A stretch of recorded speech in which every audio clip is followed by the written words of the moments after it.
Talvez você já tenha percebido que algo mudou. Países em confronto aberto, rotas marítimas usadas como instrumento de pressão, temperaturas quebrando recordes ano após ano. O mundo perdeu uma estabilidade que parecia garantida. Mas o que chama a atenção não é a instabilidade em si, é o padrão. A forma como esses eventos se acumulam ao mesmo tempo e ganham força. A Bíblia chamou isso de princípio das dores. E os 6 sinais do fim dos tempos que você vai ver agora não estão no passado. Estão acontecendo agora, neste século. Guerra e ameaça militar. Em menos de 30 dias, 3 regiões diferentes do mundo entraram em estado de alerta quase simultaneamente. No leste europeu, cidades perderam energia e acesso a serviços básicos em consequência de um conflito que já dura mais de 2 anos. No Estreito de Taiwan, o governo da ilha descreveu a pressão chinesa como mais urgente do que em qualquer momento das últimas décadas. Na Península Coreana, lançamentos de projéteis balísticos voltaram a ser usados como recado entre fronteiras. Você pode olhar para isso como geopolítica, como tensão entre grandes potências, como o resultado natural de um mundo sem liderança clara. Tudo isso é verdade, mas há um ponto que merece atenção. Quando os discípulos perguntaram a Jesus quais seriam os sinais do fim, a primeira palavra que ele usou foi guerras. Mateus 24 é específico: nações contra nações, reinos contra reinos. E logo em seguida ele acrescentou algo que a maioria das pessoas ignora. Disse que isso seria apenas o começo das dores, não o fim, o começo. O que chama a atenção hoje não é que guerras existam, elas sempre existiram, mas não nessa simultaneidade. Múltiplos pontos de instabilidade se ativando ao mesmo tempo, enquanto os mecanismos internacionais de mediação mostram cada vez menos capacidade de resposta. Isso por si só não prova nada de forma isolada, mas se encaixa no tipo de cenário que Jesus descreveu. A Escritura não apresenta essas convulsões como algo inesperado, e sim como parte de um padrão que antecede o fim, e sinais existem para ser lidos. Risco nuclear. Em fevereiro de 2026, o último tratado formal de controle de armas nucleares entre Estados Unidos e Rússia expirou, sem renovação, sem substituto. O New START, que desde 2011 limitava o número de ogivas ativas de cada lado, simplesmente deixou de existir. Pela primeira vez em décadas, as duas maiores potências nucleares do planeta operam sem nenhum acordo formal entre elas. Isso já aconteceu, não é especulação. O que ainda não se sabe é o que vem depois. E essa incerteza por si só já é o problema. Tratados nucleares não existem porque os países confiam uns nos outros. Existem porque sem eles qualquer cálculo errado não tem freio institucional. Com o New START ativo, havia limites verificáveis, inspeções e protocolo. Agora não há. O que muda quando o último freio é removido. Apocalipse 6 descreve um cavaleiro com poder para tirar a paz da terra. Não de uma vez, mas aos poucos. É o tipo de movimento que um tratado expirado representa.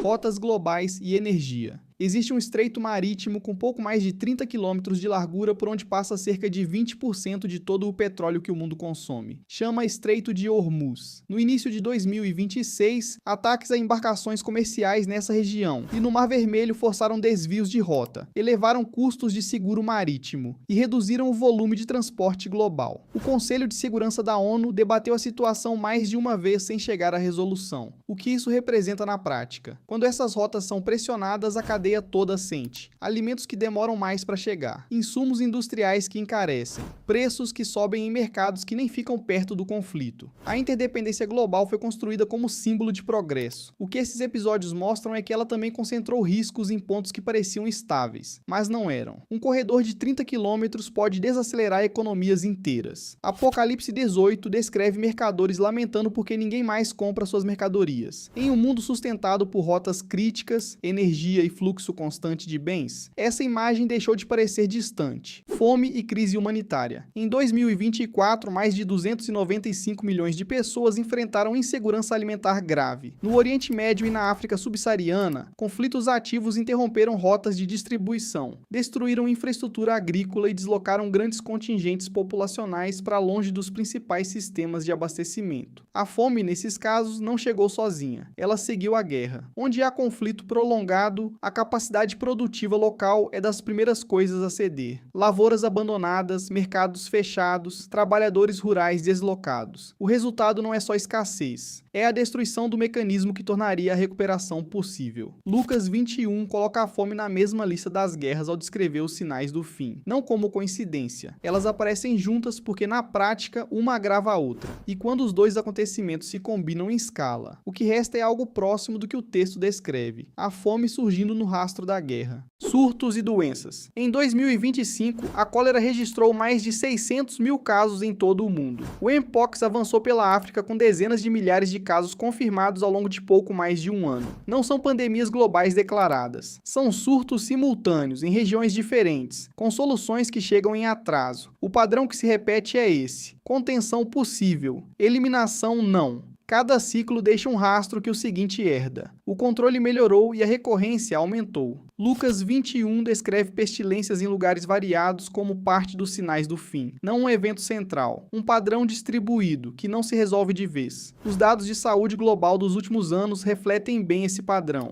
Clima extremo e colapso ambiental. 2025 foi um dos anos mais quentes já registrados na história da medição climática. A concentração de CO2 na atmosfera está próxima de 430 partes por milhão. O quarto evento global de branqueamento de corais foi confirmado, com impacto direto na cadeia alimentar marinha. Os dados apontam para a mesma direção. O ambiente está perdendo estabilidade. Parte disso você percebe no cotidiano. Estações que mudaram de comportamento, eventos climáticos que chegam com menos previsibilidade do que uma geração atrás. Outra parte só aparece na comparação histórica, quando você coloca os dados dos últimos anos lado a lado e percebe que a regularidade que existia antes não existe mais na mesma medida. O problema não é uma catástrofe única, mas uma perda progressiva de equilíbrio. O ambiente que sustentava padrões reconhecíveis de temperatura, chuva e equilíbrio marinho está operando fora dos limites que mantinham esses padrões estáveis. Romanos 8 descreve a criação gemendo como em dores de parto. Não é a imagem de um colapso súbito, mas de uma pressão que se acumula. Um desgaste contínuo que chega a um ponto impossível de ignorar. 6 sinais. Todos documentados com linguagem própria, em textos escritos há mais de 2000 anos. A Bíblia nunca prometeu que reconhecer esses sinais seria confortável. O que ela prometeu foi que quem estivesse atento não seria pego de surpresa. Mateus 24 termina com uma instrução direta: ficai atentos. Se esse vídeo fez você pensar, deixe seu like. E me diga nos comentários, qual desses sinais você considera o mais evidente hoje? Obrigado por assistir. Até o próximo.